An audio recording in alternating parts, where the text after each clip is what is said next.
1962 में जब चीन ने भारत पर हमला किया तो भारतीय खुफिया विभाग यानी इंटेलिजेंस ब्यूरो पूरी तरह से विफल रहा। भारत को इस बात का अंदाजा ही नहीं था कि चीन इतनी बड़ी तैयारी के साथ हमला कर देगा। युद्ध के बाद ये महसूस किया गया कि भारत के पास एक ऐसी एजेंसी होनी चाहिए जो विशेष रूप से विदेशी खतरों और पड़ोसी देशों की गतिविधियों पर नजर रखे। आदाब, नमस्कार, मैं दानिश नदीम और आप देख रहे हैं द देश पोर्ट।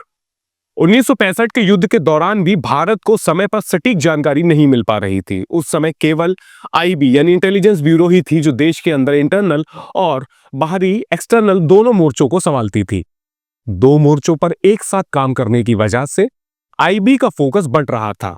उस समय की प्रधानमंत्री इंदिरा गांधी और सुरक्षा विशेषज्ञों का मानना था कि अमेरिका CIA, रूस KGB और ब्रिटेन MI6 की तरह भारत के पास भी एक समर्पित विदेशी खुफिया सेवा होनी चाहिए।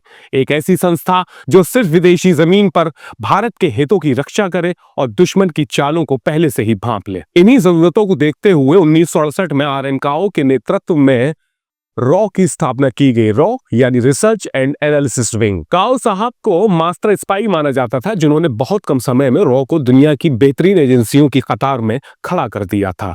21 सितंबर 1968 का दिन भारतीय सुरक्षा इतिहास के सबसे महत्वपूर्ण पन्नों में से एक है। इसी दिन आधिकारिक तौर पर research and analysis wing raw अस्तित्व में आई। 1968 से पहले भारत की इंटरनल और एक्सटर्नल दोनों खुफिया जानकारियों की जिम्मेदारी इंटेलिजेंस ब्यूरो के पास थी, लेकिन 1962 और 65 के युद्धों के बाद सरकार ने महसूस किया कि विदेशी खुफिया जानकारी यानी फॉरेन इंटेलिजेंस के लिए एक बिल्कुल अलग और विशेषज्ञ संस्था की जरूरत है। तत्कालीन प्रधानमंत्री इंदिरा गांधी ने इस नई एजेंसी का खाका तैयार करने की जिम्मेदारी रामेश्वर नाथ काओ को सौंपी, जो उस समय आईबी में एक वरिष्ठ अधिकारी थे।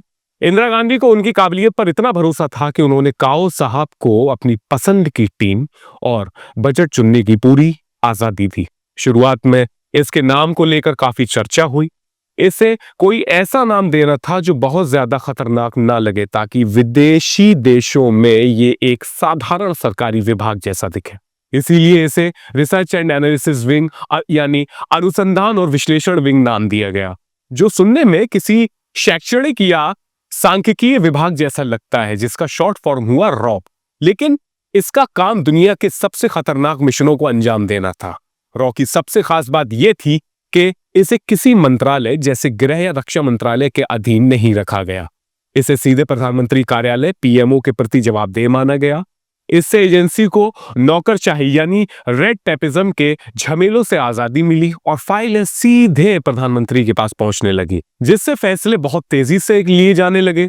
शुरुआत में रॉ का बजट मात्र 2 करोड़ रुपए के आसपास था। इसके पास केवल 250 कर्मचारी थे, लेकिन RN काओ ने इसमें सेना, पुलिस और सिविल सेवा के सबसे बेहतरीन दिमागों को शामिल किया। इन शुरुआती अधिकारियों को ही बाद में काउबॉयज कहा गया। इसका मुख्यालय नई दिल्ली के लोधी रोड इलाके में बनाया गया, जो आज भी एक बेहद सुरक्षित और गुप्त इमारत है।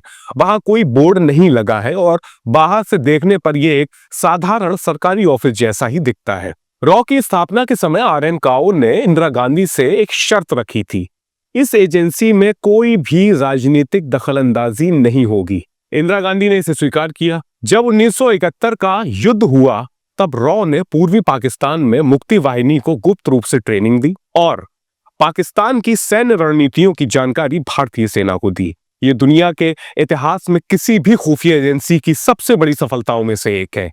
सिक्किम को बिना किसी खून खराबे के और बिना युद्ध के भारत में मिलाने में रॉ की कूटनीति का बहुत बड़ा हाथ था। सियाचिन ग्लेशियर में, जिसे दुनिया का सबसे ऊंचा युद्ध क्षेत्र कहा जाता है, उस पर पाकिस्तान की नजर थी। रॉ को पता चला कि पाकिस्तान लंदन से भारी मात्रा में बर्फीले इलाकों के कपड़े और गियर खरीद रहा है। रॉ ने तुरंत अलर्ट किया कि पाकिस्तान सियाचिन पर कब्जा करने वाला है। भारतीय सेना ने पाकिस्तान के पहुंचने से पहले ही ऑपरेशन मेघदूत शुरू कर दिया और चोटियों पर कब्जा कर लिया। आज भी सियाचिन पर भारत का नियंत्रण है, जो रॉ की सटीक जानकारी के बिना संभव नहीं था। तो ये थी कहानी भारत की उस साइलेंट पावर की, जिसका नाम सुनते ही सरहद पार हलचल शुरू हो जाती है।